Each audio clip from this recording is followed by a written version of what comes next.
It's wrong if I ask my eldest son to take responsibility for his sister's mistake. Even if it meant giving up his future, I don't know if I'm the villain in this story or just a father trying to hold together a family that's been broken for years. I have 2 children. One is 24, the other 17. My eldest just graduated and moved back home temporarily while waiting for a work project to start out of state. He said he'd be moving out in a month. He told us he had everything under control: savings, a scholarship, work experience. It seemed like he didn't need us at all. And though we offered to help, he made it clear, thanks, but he'd learned to handle things on his own. Truth be told, our relationship with him was never easy. He always said his mother, and I favored his younger sister. And, being brutally honest, he wasn't entirely wrong. When he was in college, we stopped supporting him financially because his sister started having severe anxiety episodes. We had to pay for therapy, treatment, and support. It was hell. He never complained. He just said, "Don't worry, I've got this." And he did. He graduated, worked, saved, and survived without us. I don't know how, but the story that brings us here happened just a few weeks ago. My 17-year-old daughter asked permission to go to a party with her friends. I said yes, but reminded her she couldn't take the car because mine was in the shop. She asked me to ask her brother if she could borrow his. I called out to him from the living room while he was gaming online. "Will you let your sister borrow your car? Just for tonight?" "No," he replied without hesitation. Not even considering it. I pressed. "I don't trust her." "No." And he shut his bedroom door. When I told my daughter her brother said no, she lost it. She screamed, cried, and threw a tantrum, saying we always ruined her life, that all her friends would be at the party, and it was just for a little while. And I made a mistake.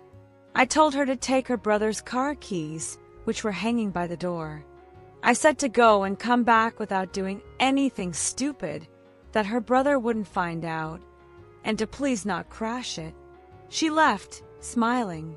I sat in front of the TV, convincing myself nothing would happen. Hours passed and in the morning I saw the car. Dented. The front fender was destroyed. I ran to ask her what happened. She was pale. "Dad, it wasn't my fault. Someone cut me off. I got scared. I didn't know what to do. I just left." "You left? You crashed and fled." "I was scared," she repeated. "I'm sorry, my mind went blank." The first thing I did was take the car to the shop and pay a deposit. I told her not to say anything to her brother, that I'd handle it, that he didn't need to know. I thought it was just a minor dent, a small expense. But it wasn't. That night, a letter arrived in the mailbox. A summons, addressed to my son. He was being sued for damages and hit and run. Attached was a printed image from a security camera, clearly showing my daughter driving his car. That's when I realized this wouldn't be fixed with a check or an apology. When my son came home, waving the summons and yelling, I knew something much bigger was about to explode, something we've been denying for years. He stormed in, shouting like I'd never heard before, not even when he was a teenager or when we cut off his support midway through college.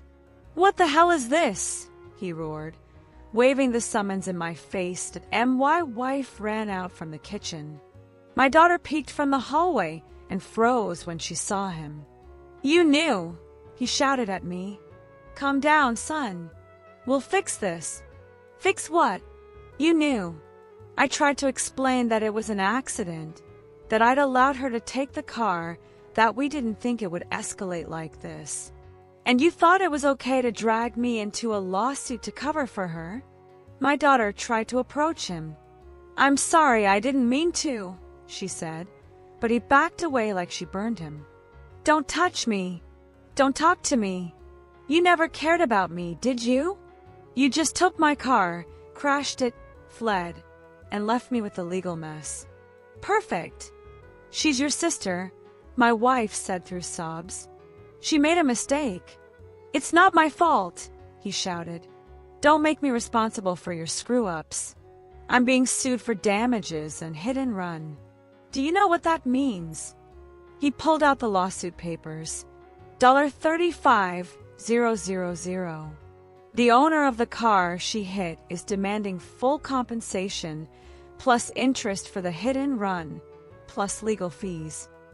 I was speechless. What about insurance? I asked. I already talked to them, he said curtly. They won't cover a cent. She's not an authorized driver. She doesn't have a license, and she fled the scene. Case closed. My wife collapsed onto the couch. I didn't know what to say. So what's your plan? He asked, arms crossed. That I pay for everything and lose the job I've been waiting 3 years for? No, I said. We'll help you. We'll find the money. We won't leave you alone. He laughed, a hollow, joyless laugh. Really? You? The same people who cut me off in my second year of college because she needed therapy? The same ones who never visited me? The ones who forgot about me while you were busy saving the princess? It's not like that, son. Isn't it? Because that's exactly how it looks from here. We can give you $10,000. I offered, trying to show good faith. It's what we have saved. He looked at me like I'd spat in his face. $10,000. Do you know how much I'd have to pay if I lose this case? $35,000. What am I supposed to do with $10,000? Tie a bow on it. We're trying, I said. We're doing what we can. It's not enough, he shouted. She's your sister, my wife insisted. You can't abandon her. And then came the sentence that shattered me, that broke the last thread holding us together. And you didn't abandon me? Silence. Look, he continued. If I take on this debt, I can't move. I can't start the job I was offered. I'll be stuck here, in debt for something I didn't do. And why? Because you can't set boundaries for your daughter. My wife broke down crying. You're selfish. Ungrateful. No, Mom. I'm a guy who's tired. Tired of being invisible. Tired of being the adult by necessity. Tired of carrying everyone else's mistakes. I tried to calm things down. Just think about talking to the lawyer. Maybe we can negotiate. Maybe you can win. I already talked to a lawyer friend, he interrupted. He said with the evidence and the insurance report, I have an 80% chance of losing. And if I lose, it's not just the money, it's a criminal record. So, what are you going to do? He looked at me, resolute but hurt. I'm going to report the car as stolen. My wife gasped. What? That could destroy your sister. And it's okay if it destroys me. You can't do this, she screamed. Why not? Because I was always the one who took it, the one who fell, the one who had to be strong. Well, not anymore. He left, slamming the door. We didn't sleep that night or the next. 3 days later, a notification arrived. My son had officially reported the car stolen, stating his sister took it without permission, with her name, the time, and evidence. Now, we were the ones being sued for negligence, cover-up, and civil liability. We, the parents who were supposed to keep the family together, were at the center of it all. The lawyer was clear. By filing the police report, our son legally distanced himself from the incident, declaring he never authorized the use of the vehicle. Since she's a minor, we, as her legal guardians, were now responsible that I didn't know how to react. My wife refused to believe it. He can't do this to us. We're his parents, his family. But he could, and he did. We tried contacting him. Calls, texts, nothing. Silence. Until one night, he answered. Brief. Cold. Cutting. What do you want? Son, please. Reconsider. Don't do this. Help us fix it. His response cut like a knife. Fix what? That you get away with it again. That I pay so she faces no consequences. How many more times will this happen? We're just asking you to cover a part, I said. Maybe 50%. We'll find the rest. Please. I'm not sacrificing myself for a family that never sacrificed for me. That's not true, my wife said. Oh, isn't it? How many times was I the priority, Mom? How many times did you put yourselves in my shoes? And now that everything's about to explode, I'm suddenly family again. This could ruin your sister's life, she shouted. And that's when it all blew up. And it's okay if it ruins mine. Do you know how long I've waited for this job? 3 damn years. I worked, studied, pushed myself to the brink, and now, because she had a bad day, you want me to lose everything. She's your sister. She's not my problem. Family helps each other. My wife cried desperately. That's what good children do. He laughed, bitter and exhausted. You don't want family. You want martyrs. And I'm done being one. He hung up and never answered again. Did I still try to defend him to my wife? He's right about a lot of things. Don't defend him. He betrayed us. Or did we betray him first? She didn't answer. The following days were a nightmare. The lawyer explained that by not settling before the trial, the plaintiff could increase the compensation for additional costs, delays, and emotional distress. The amount rose from $35,000 to $50,000. Our daughter didn't speak, didn't cry, didn't apologize. She only asked about her brother. Do you think he hates me? She said one night. I didn't know how to answer. Did he? Or was he just tired of forgiving? One night, my wife got up at 3 a.m., went to the kitchen, and said something that broke me. What if we mortgage the house? I looked at her like she was speaking another language. For her, she whispered, we can't let her future be ruined. And that's when I understood something more painful than anything else. She still didn't see the problem. It wasn't about the money, the trial, or our daughter. It was about us, how we'd built our entire idea of family on a lie. We weren't seeking justice. We were demanding blind loyalty. And now that one of our own refused to keep his eyes closed, we saw him as the enemy that my wife refused to give up. She said she'd convince him that there was still time, that a mother's love would be enough. But she didn't know what was coming. The next day, he agreed to meet us. It wasn't easy. He asked us to meet at a cafe outside the neighborhood, neutral ground. He didn't want to come home. He didn't want to see her. Just us. One last time. He sat across from us, expressionless, holding a notebook. He ordered a black coffee and didn't ask how we were. What do you want? He said bluntly. My wife started.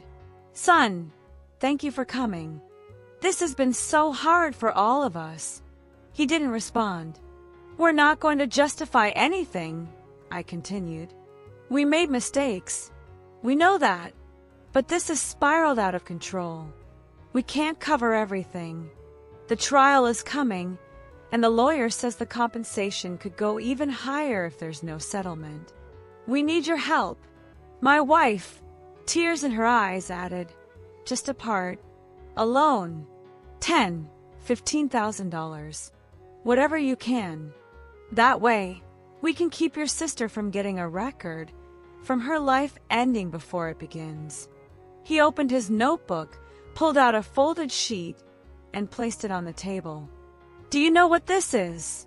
He asked. What?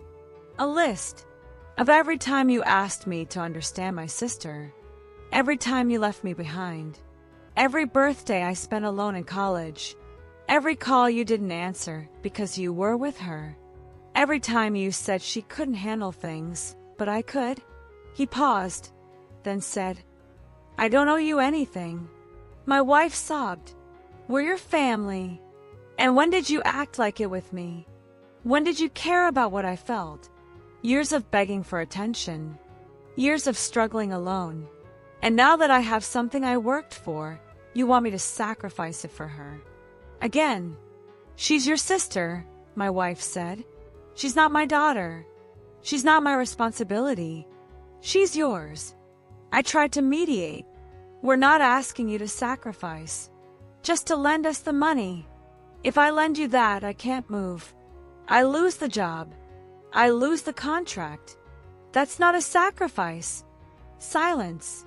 My wife grew desperate. But it's the right thing to do. It's what children do. They help. They stay when they're needed. And that's when it all exploded. And did you do the right thing? Cutting off my scholarship halfway through college. Forgetting about me because she had a crisis? I had crises too, but they didn't matter. Don't see it that way, she pleaded. We didn't know how to split ourselves. We were overwhelmed. Then don't ask me to fix it now. It's not my turn anymore. He looked at me. And you, Dad? You think I should help too? I swallowed my pride. I think you should think about the family. The family? He nodded. Fine. Then you fix it. As a family. I'm not part of it anymore. If you leave like this, don't come back. My wife shouted, desperate. He turned at the cafe door, looked at us, and said, I wasn't planning to, Mom. I just came to make sure you understood. And he left. For real. Without looking back, that's how my son left us. That's how we were left alone with the fire we'd started ourselves. My wife cried all night, saying he couldn't do this to us, that it was a phase, that he'd come back. I knew he wouldn't. Not this time. The following days were a whirlwind of meetings with lawyers, calculations, budgets, calls to the insurance company, and bank visits. Everything confirmed what we already knew. There was no way out. The insurance wouldn't cover anything. The theft report closed every possibility.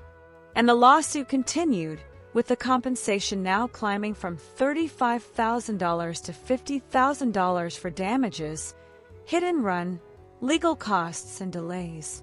We tried to reach an out-of-court settlement with the plaintiff. He refused. He wanted justice. And I don't blame him. At the trial, my daughter didn't speak. She just kept her head down. My wife held her hand tightly. I tried to stay strong, but inside I was broken. The judge didn't take long to deliver the verdict. The minor was found guilty of driving without a license, fleeing the scene, and property damage. She was sentenced to 6 months in a juvenile reformatory and 300 hours of community service. The civil liability fell on the legal guardians. We were ordered to pay $50,000 within 3 months. The sound of the gavel was like a gunshot in my head. Everything crumbled. My wife cried silently. My daughter looked at me for the first time in weeks and said, "Do you think he hates me?" I didn't know how to answer.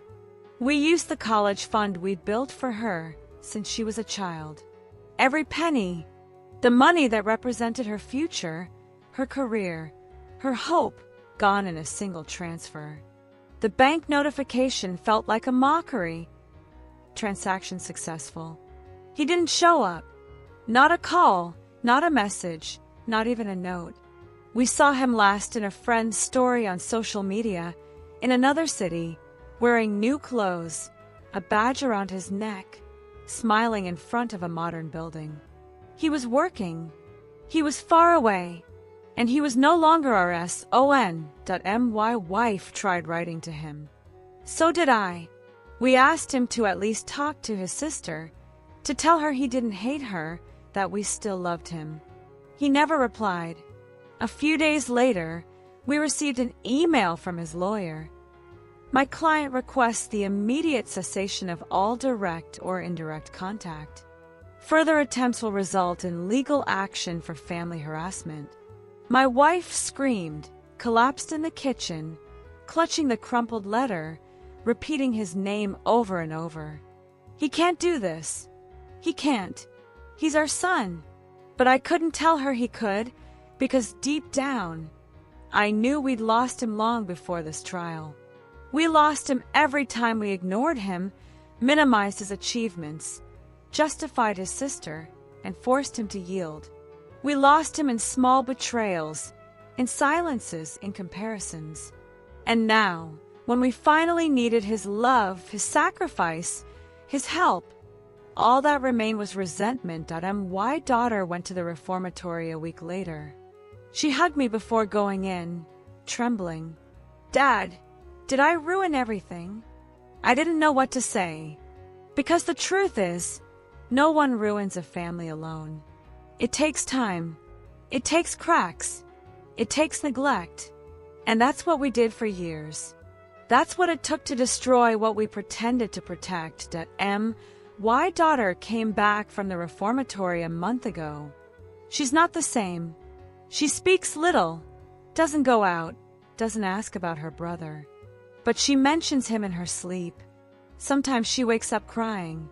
My wife tries to keep the house normal, cooking, cleaning, telling jokes, talking to our daughter like nothing happened.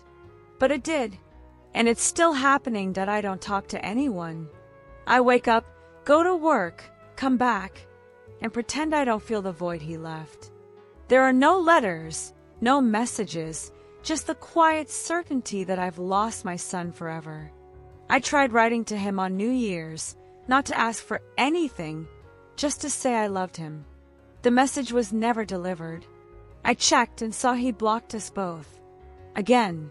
For good that I spoke to his aunt recently. She said he's doing well, that he got a stable contract, moved to a new apartment, and seems calm. At peace. He didn't ask about us. He made it clear to the family he wants no contact, that there's no hate, but no forgiveness either. And I understand. Sometimes I sit in front of the TV and look at old photos on my phone. Christmases where he smiled without reservation. Videos of his birthdays when he still looked at us with hope. And it hurts. It hurts because it wasn't the accident, the party, or the car. It was everything before that. Every time we told him, understand her, she's going through something. Every time we left him out, because he was already strong. Every time we assumed he was fine, just because he didn't complain. My daughter is still our daughter, and we love her. But protecting her at all costs came at a price, one we paid with something irreplaceable. We lost our son, and we did it knowingly, step by step. My wife says he'll understand one day, that he'll come back, that blood calls. I'm not so sure, because sometimes love doesn't vanish, it just runs out. And when that happens, not even blood is enough to hold together what's broken. So here I am, with a silent daughter, a wife who deceives herself, and a son I no longer have. Am I the villain for protecting her? Or was I just a coward, unable to lose her until I ended up losing them both?